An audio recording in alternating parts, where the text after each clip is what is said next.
La ilaha illallah, Pak Ahmad. Kalau saya mungkin lain. Bangun, uang yang dibawa bantal disedekahkan, udah ya langsung pingsan lagi. Pingsannya karena disedekahkan, bukan karena belum disedekahkan. Ngapain disedekahkan? Kan kita besok dan lain sebagainya. Rasulullah dermawan. Dan beliau pada bulan ini jauh lebih dermawan lagi. Syarafuz zaman, karena kemuliaan waktu. Dalam hadis riwayat Imam Muslim, Rasulullah SAW juga bersabda, umroh pada bulan Ramadan, dalam kata Rasulullah, itu sama dengan pahalanya ibadah haji. Bahkan dalam riwayat Imam Muslim, seperti hajjah ma'i, haji bersamaku, kata Rasulullah.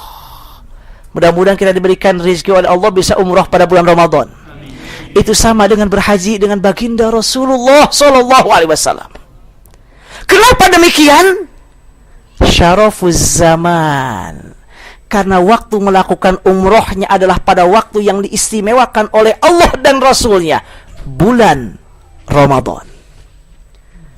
Bahkan bukan hanya itu, hadirin yang berbahagia, bulan Ramadan, bulan di mana Allah menutup semua dosa dan kesalahan, menghapuskan dosa kesalahan. Hadis riwayat Imam Muslim diterima dari Abu Hurairah, anna Nabiya sallallahu alaihi wasallam qala as-salawatul khamsu wal jumu'atu ila al-jumu'ati wa ramadhanu ila ramadhana mukaffiratun lima bainahunna idza ijtanabatil kaba'ira. Kata Rasulullah, salat 5 waktu, kemudian ke salat 5 waktu, kita langsung 5 waktu, gak pernah putus. Jumat ke Jumat yang lain, Ramadan ke Ramadan yang lain, bisa menghapus dosa kesalahan yang kita lakukan selama tidak melakukan dosa besar. Makanya para ulama mengatakan ini Allah mengampuni yang dosa-dosa kecil. Loh, dosa besar urusannya harus taubat. Kalau dengan Allah, kalau dengan sesama manusia, ditambah harus meminta maaf kepada manusia. Kalau ada hak yang diambil, harus dikembalikan. Saya korupsi, nauzubillah, ada seseorang korupsi banyak, 1 miliar, udah beres, udah haji berkali-kali, umroh berkali-kali, beres dong, dihapus dosa. Enggak, karena itu berkaitan dengan manusia. Kalau korupsi itu yang diambil dari si fulan, maka Allah belum mengampuni dosanya sebelum dia mengembalikan uang tersebut kepada si fulan. Kalau uang yang diambil dari seluruh masyarakat Indonesia, Allah belum mengampuni kecuali sebelum dia meminta maaf kepada seluruh masyarakat Indonesia yang masih hidup atau yang sudah tiada. Makanya ingin saya sampaikan untuk yang masih korupsi atau yang telah korupsi, atau mungkin ada yang niat untuk korupsi, ketahuilah, itu dosa yang amat sangat berat. Sampai para ulama mengatakan dosa dengan sesama manusia lebih berat daripada dosa manusia dengan Allah. Dengan Allah kita mohon ampun dengan sesungguhnya taubatan nasuha, tidak mengulanginya. Allah insyaallah Ghafurur Rahim, malam yughargir, selama belum sampai si nafas. Tapi berkaitan dengan manusia, oke, Allah akan mengampuni, oke, Allah akan memaafkan, tapi dengan syarat tambahan. Minta maaf kepada orang yang disalahi dan mengembalikan uang yang telah diambilnya. Sampai saya ingin mengatakan kepada mereka yang korupsi atau yang ada niat ingin korupsi, hadis sahih, seorang sahabat perang berjihad di jalan Allah, lalu gugur terbunuh, syahid di medan perang. Para sahabat berteriak, "Ya Rasulullah, si fulan telah syahid, ahli surga, ahli surga, ahli surga." Apa jawaban Rasulullah? Apa sabda Rasulullah? Kata Rasulullah, tidak. Dia bukan ahli surga tapi sedang di neraka. Dia penghuni neraka. Hadis sahih riwayat Imam Muslim. Kenapa ya Rasulullah? Dia gugur di medan perang ya Rasulullah, mempertahankan agamamu, nyawa dikorbankan. Karena satu sebabnya, dia mengambil harta ghanimah. Ghanimah rampasan perang yang diambilnya pun enggak banyak, selendang. Anggap seperti ini Pak Ahmad. diambil, belum dibagikan, artinya dia mencuri harta ghanimah. Sementara ghanimah adalah harta milik umat Islam. Aturannya sudah jelas. Wa'lamu annama ghanimtum min syai'in fa inna lillahi khumusahu, dan seterusnya Al-Anfal. Diambil hanya sendang. Rasul mengatakan neraka baginya. Sekalipun dia gugur syahid di medan perang. Bayangkan, kalau selendang saja menahan seseorang untuk ke surga harus ke neraka dulu, selendang saja, apalagi dengan mereka yang mengambil miliaran atau triliunan. Jangan pernah kita berharap atau terbesit dalam pikiran mereka korupsinya miliaran. Udah nanti kalau ada kesempatan saya puluhan juta aja deh, nggak usah itu, atau 1 juta. Enggak. Nauzubillah. Berat. Jangankan banyak, jangankan besar, sekecil apapun, jika itu bukan hak kita, jika itu hak orang lain, Allah belum mengampuni. Sebanyak apapun dia haji, sebanyak apapun dia menghajikan, sebanyak apapun dia umroh, sebanyak apapun dia mengumrohkan, sebelum dia mengembalikan hak-hak yang telah diambilnya kepada orang yang berhak. Orang yang diambil sudah meninggal dunia. Para ulama mengatakan berikan kepada ahli warisnya. Cari sampai hak yang diambil diberikan. Oleh karena itu, dosa berkaitan dengan sesama manusia, awas, khususnya untuk saya pribadi, berat. Bukan hanya korupsi, mulut pun sama. Kadang nggak sengaja kita memaki orang lain karena merasa ekonominya dia di bawah kita. Saya punya mobil, dia tidak, diremehkan, dosa. Kadang nggak sengaja keluar kata-kata yang meremehkan, mencemoohkan. Ketika datang orang biasa, ketika datang para pejabat, apa kabar, disambut luar biasa, diistimewakan. Ketika datang orang biasa, dicuekkan. Dosa.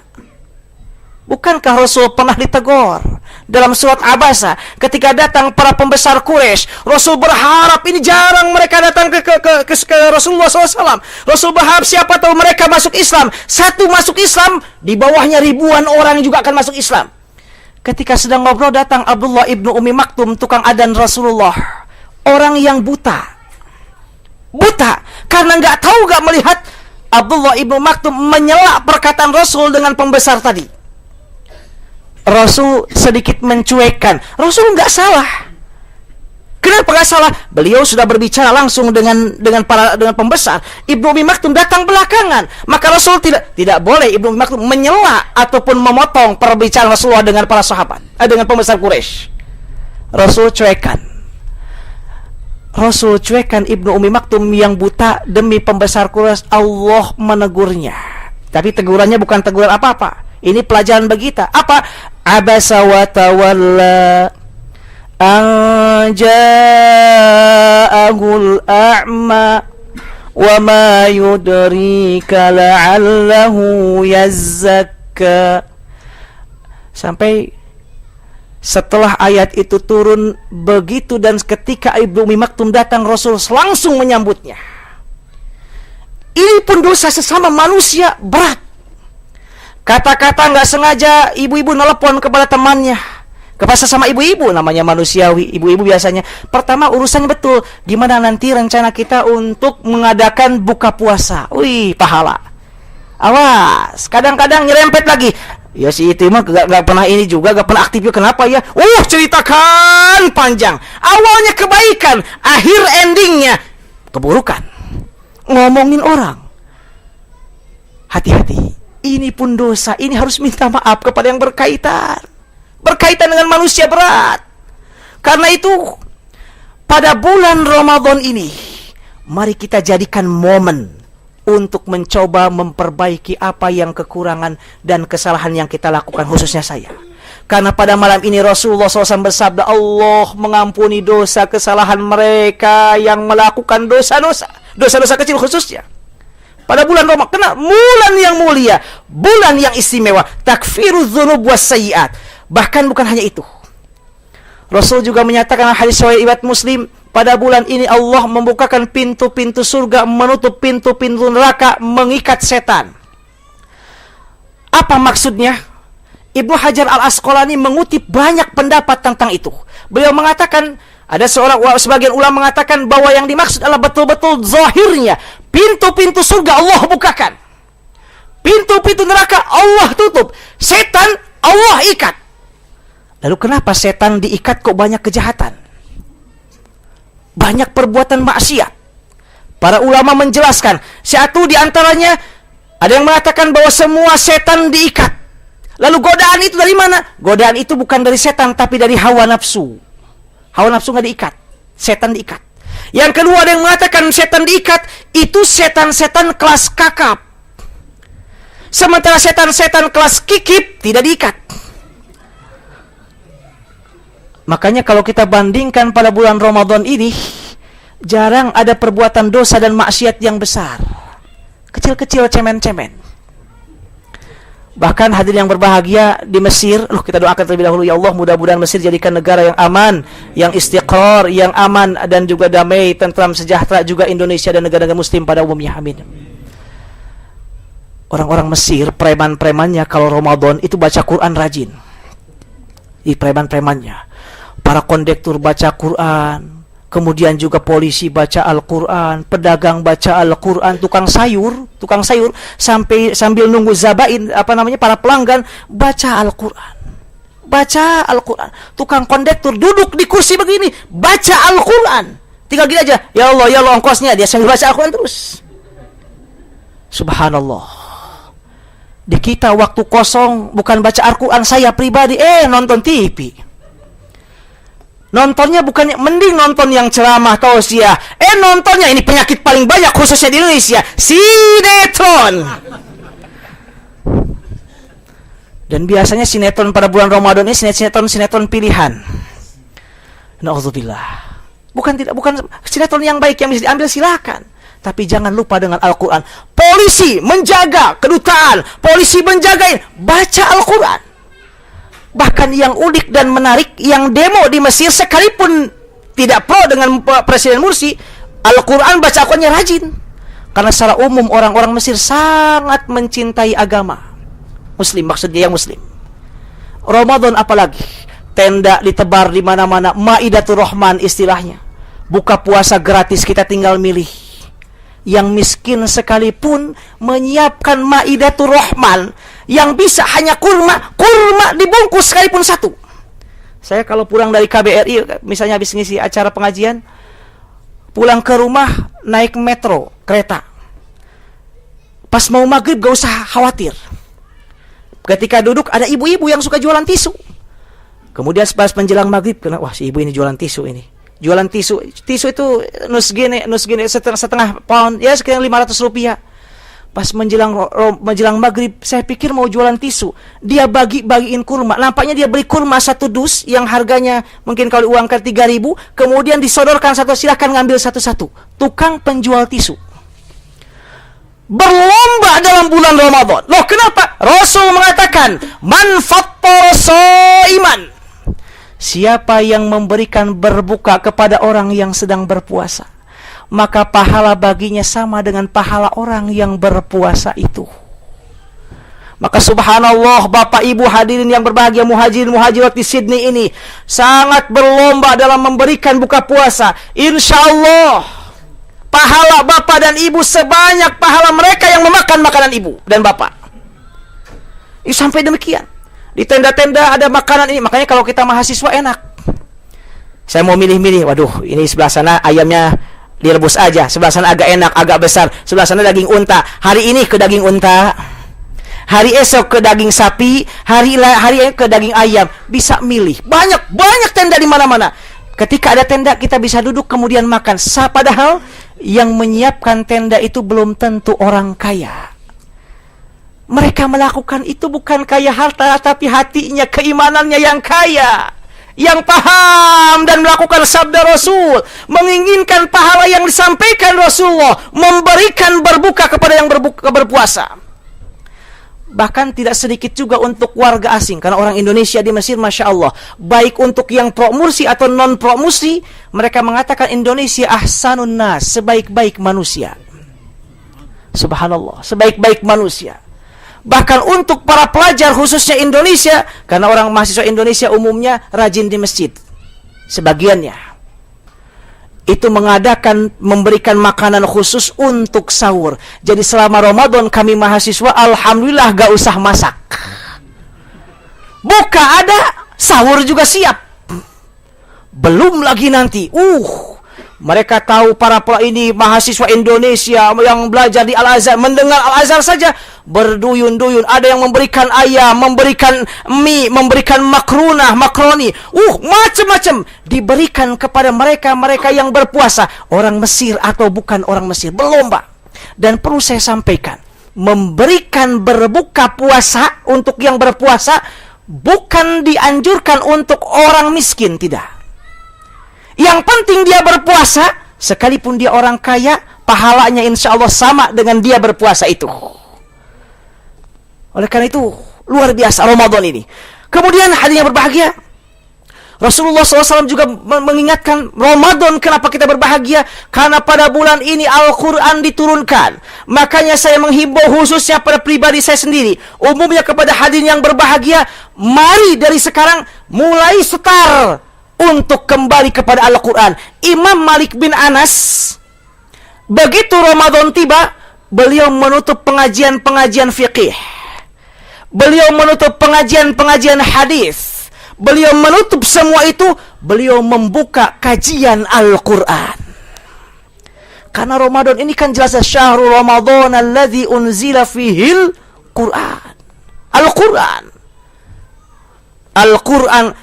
Rasulullah dalam hadis riwayat Imam At-Tirmidzi bersabda, "Man qara'a harfan min kitabillah falahu bihi hasanah wal hasanatu bi asyri amsalihha." Siapa yang membaca satu huruf dari Al-Qur'an, Allah memberikan satu kebaikan. Yang satu kebaikan Allah akan lipatkan jadi 10 pahala. Ya Allah. Kemudian kata wala aqulu alif lam mim harfun. Aku tidak mengatakan alif lam mim satu huruf, tapi alifun satu huruf, alifun harfun, wa lamun harfun, wa mimun harfun. Tapi alif satu huruf, lam satu huruf, mim satu huruf. Orang yang membaca alif lam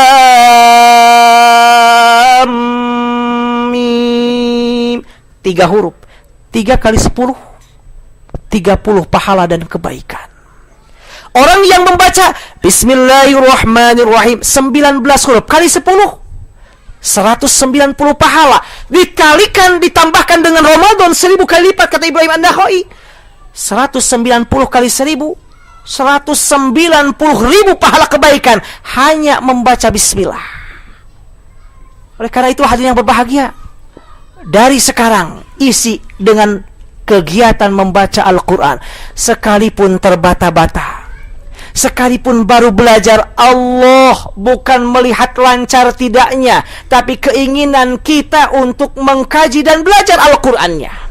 Sampai Rasul mengatakan, Al-mahiru bil Qur'an ma'as safaratil kiramil bararah. Orang yang sudah lancar membaca Al-Qur'an akan bersama dengan para malaikat. Walladzi yaqra'ul Qur'ana wa huwa yatata'ta. Orang yang membaca Al-Qur'an terbata-bata pun falahu ajron, baginya 2 pahala. Lu saya takut salah bacanya. Yang berdosa itu kalau disengaja salahnya dan tahu itu salah. Tapi kalau dalam tahap belajar kemudian ada salahnya, Allah tetap memberikan 2 pahala. Pahala membaca Al-Quran dan tetap belajar, ingin terus belajar membaca Al-Quran. Karena itu paling tidak khususnya 2 waktu saya sampaikan baca Al-Quran, jangan lupa. Setelah subuh dan setelah maghrib. Kalau setelah maghrib kemudian buka berpuasa, kemudian menyiapkan yang lainnya, kapan saya paling tidak kita awali siang hari, kita awali malam hari dengan kalam ilahi Al-Quran. Lalu kemudian yang lain saya bisa membacanya sampai 1 juz, alhamdulillah. Saya bisanya hanya 1 surat, mangga. Saya bisanya 1 halaman, alhamdulillah. Setengah halaman, alhamdulillah. Berapapun Bapak Ibu baca, silahkan, alhamdulillah.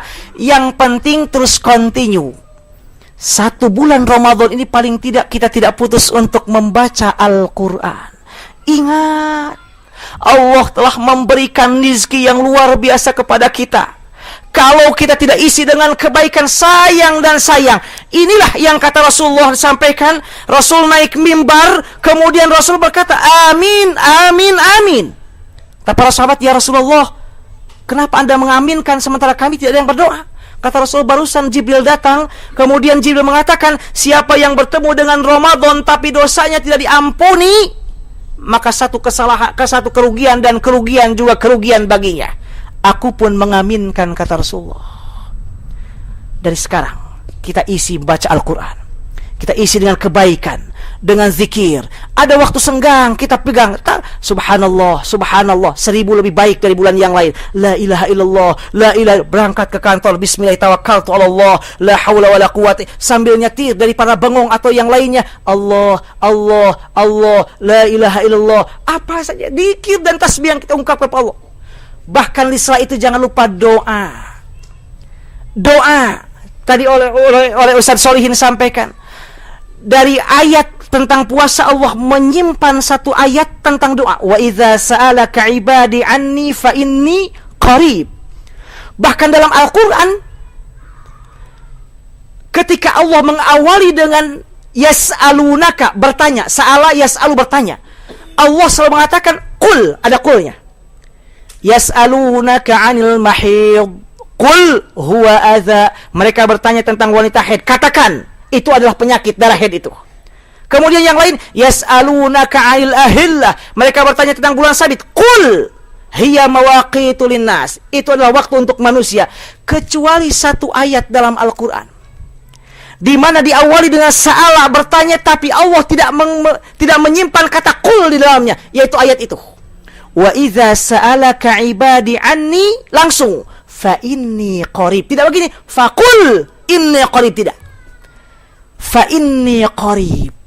Ketika mereka memohon atau berdoa kepadaku, aku tidak katakan, tapi langsung, sesungguhnya aku adalah sangat dekat. Seolah bahwa orang yang berdoa kepada Allah Subhanahu wa ta'ala, wabil khusus pada bulan Ramadan, tidak ada penghalang antara dia dengan Allah.